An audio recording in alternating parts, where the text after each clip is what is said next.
mwaramutseho abandi nimwiriwe aho muherereye, turabaramukije inshuti zacu. Dushimira Imana ko twongeye kugaruka kandi turabakunda. Namwe ndabizi ko mudukunda kubera ko mudukurikirana. Turabashimiye cyane abantu bamaze iminsi baduhamagara batubwira ko ibikorwa kimeze neza. Turabashimiye mu gufatikanya kubera ko uru rugenzi ni rurerure, rurasaba kugira ngo dufatikanye. Uyu munsi rero nagarutse, nitwa Pasiteri Yarine. Ndashimira Imana ko yongeye kungirira neza, nkaba ngarutse kugira ngo mbashe kuvuga ijambo ry'Imana ndetse n'inama. Murabizi ko mu byo byampagurukije ari ukugira ngo tubwirane inama. Uko mbagira inama naje niko nzigira, kandi mu by'ukuri ino minsi ya nyuma irasaba inama nyinshi. Aba rero naje kugira ngo tubwirane inama z'imiryango, imiryango yacu y'ubwoko bwacu ndetse n'abandi bose bazadukurikira, kuko imiryango ni ikintu gikomeye. Umuryango ni ryo torero, umuryango ni ryo terambere ry'isi. Imiryango ni ikintu gikomeye. Iyo umuryango utameze neza, nta terambere riba rihari, kandi imiryango niyo izigira isi. Rero naje uyu munsi kugira ngo tubwirane inama.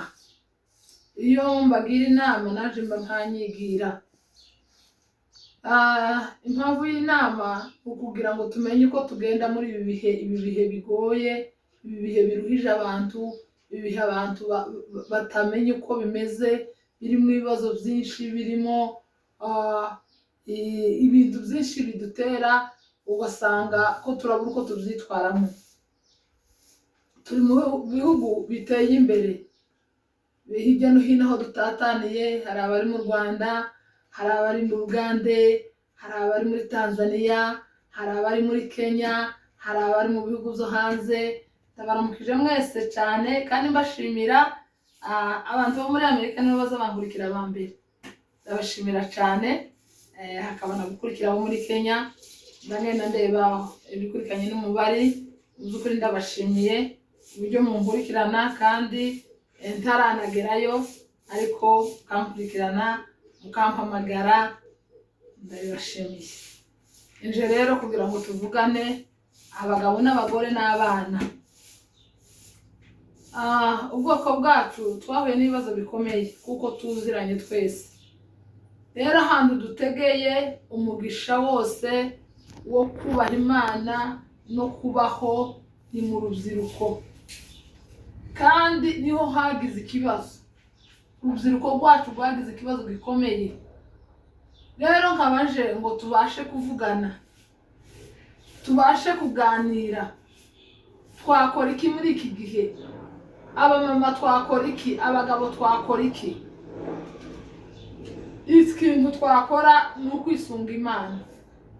Mu byo dukora byose, ikintu cya mbere tugomba gukora, tugomba kwisunga Imana, tukayereka urubyiruko rwacu, kubera ko urubyiruko nibwo ruzoza gukora imirimo iwacu, nibwo ruzodutabara ejo, nibwo ruzodushumba ejo, nibwo ruzatuyobora ejo, kandi nibwo rugenda rwangirika cyane.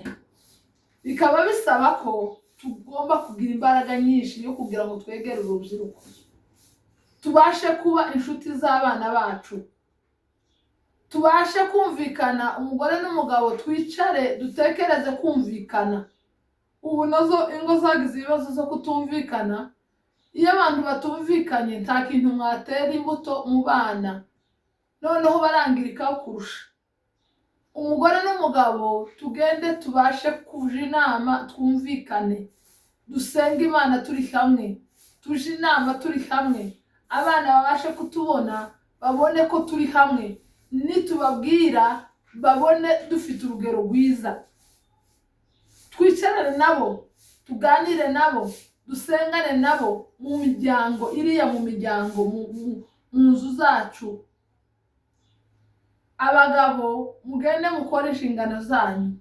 Inshingano ni ugukunda umugore, umugore nawe akubaha umugabo, noneho tukaza mu bana tukabereka urukundo. Bitari ibyo biragoye. Ubu ngubu abantu bari gukora divorce, abantu ntibarimo kumvikana, ari umugore n'umugabo, bigatuma abana bagira ibikomere bikomeye.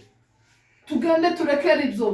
Ntabwo ntitunafite n'igihugu ngo ko turinezeza kubera impamvu z'igihugu. Rero turi mu bihugu bitandukanye, ariko ugasanga abantu ntibaba bumvikana, abantu ntibavuga rimwe, ngo abantu bakoze divorce, ngo abantu ngo umwe ngo yigendeho. Uko wigendaho niko abana nabo bazabigenza, kandi niba bigenza gutyo ibo bazangirika, kubera ko icyo dukora cyose tuba twadutera imbuto. Rero ndasaba abagabo gukora inshingano zabo z'urugo, wo gukunda umugore kuko ijambo ry'Imana ribivuga.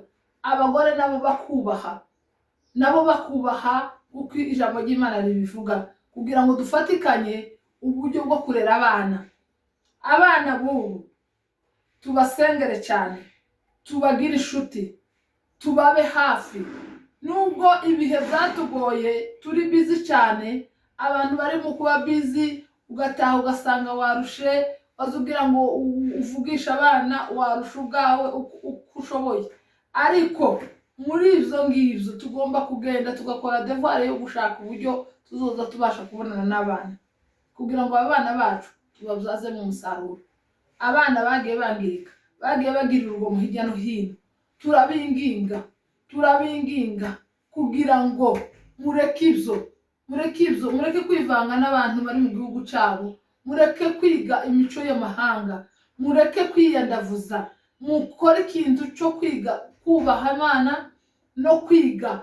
Mwige mugere kure, kugira ngo ejo muzabe abantu bakomeye, kugira ngo ejo muzabe mufite ubushobozi ufatika, kugira ngo ejo muzabe mutegetse isi. Mureke ibintu byo kuguma kwigira nabi.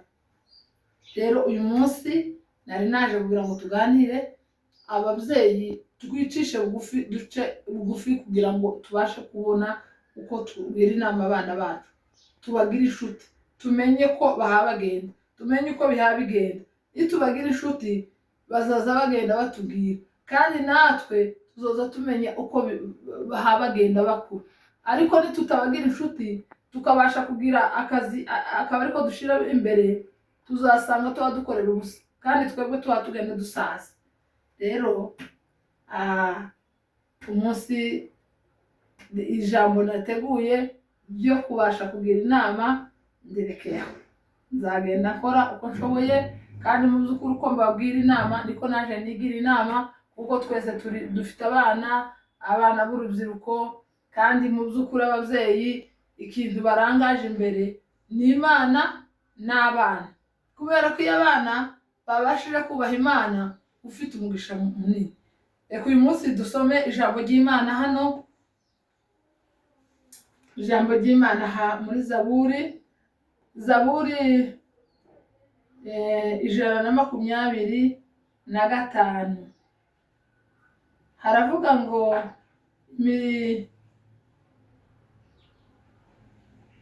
abiringiye Uwiteka bameze nk'umusozi Siyoni utabasha kunyeganyezwa, ahubwo uhora uhamye iteka ryose. Kuko imisozi igose i Yerusalemu, niko Uwiteka agose abantu be. Amena. Havuga kwiringira Uwiteka. Ikintu kizadushoboza ni ukwiringira Uwiteka, ni ukwizera Imana, ni ukuva mu byo abantu bahunamiyemo, ni ukuva mu byo abantu bahugiyemo, bakabasha kumenya ko Imana ariyo ya mbere mu buzima bwabo. Haleluya. Imana tukayigira iya mbere. Utuzi natwo tugomba kudukora kuko turi mu bihugu bigoye, tugahaguruka tugakora. Ariko muri utwo tuzi dukora tukabasha kwerekana Imana muri ibyo bihe tuba turimo, yaba turi ku kazi, yaba tugenda, yaba turi mu bihugu bigoye, tukabasha kwerekana Imana, kuko Imana niyo izidushoboza kubasha kuyegera, tukabasha gushiramo imbaraga, kubera ko twayishatse, kubera ko twagize inyota yo kugira ngo tubashe kuyegera. Imana izidufasha. Hano haravuga ngo Imana ni Imana niyo izidushoboza. Haravuga ngo abiringiye Uwiteka bameze nk'umusozi. Ni ukuvuga ngo nitwiringira Uwiteka tuzakomera. Ngo bameze nk'umusozi, umusozi aho uri tuzunyaganyezwa n'ibije byose, tuzu kubita hirya no hino. Imvura iragwa ikawusanga ari umusozi, ikawusigara ari umusozi, imiraba ikaba igasigara ari umusozi. Tugende twiringira Uwiteka, tumuhanga amaso, tubashe kumwegera, tubashe gufatana amaboko nk'imiryango, tubashe gufatana amaboko nk'umugore n'umugabo, tubashe gufatana amaboko nk'abana, twiringira Uwiteka. Hano haravuga ngo abiringiye Uwiteka bameze nk'umusozi Siyoni utabasha kunyeganyezwa. Ntabwo uzunyeganyezwa, umusozi ntibonyeganyezwa. Kwiringira Uwiteka ni ukuba ari ikintu gikomeye, nta kintu cyo kunyeganyeza, nta byago byo kunyeganyeza, nta bukene bwa kunyeganyeza, nta kurwara kwa kunyeganyeza, kubera ko washinze imizi muri Kristo Yesu. Amena.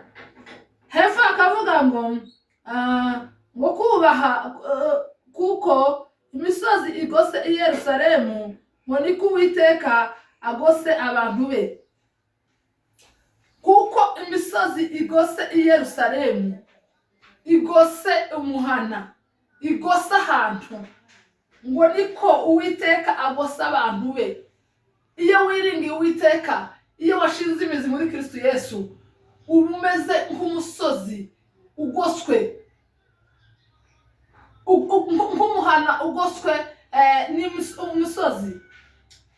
Tugende twiringira Uwiteka, tuzoba tugoswe n'Imana. Nta kintu cyo duhungabana, nta kintu cyatuma duteshuka. Niyo twahura n'ibibazo turakomera, kandi Imana iradushoboza. Hakongera akavuga ngo niko Uwiteka agose abantu be. Abantu b'Imana, abantu bakiriye Yesu nk'umwami n'umukiza, bararinzwe, bafite uburinzi bukomeye, kandi barakomeye. Kandi muri iyi minsi uko ihaye igenda iza, bazakomera cyane. Ariko abantu batubatse kuri Yesu bazahura n'ibibazo bikomeye, bazahura n'ibibazo bikomeye, bazagwa bikomeye, bazakubitwa hirya no hino, bazarindagira. Rero nkaba mbasabye kugira ngo muze twiringire Uwiteka.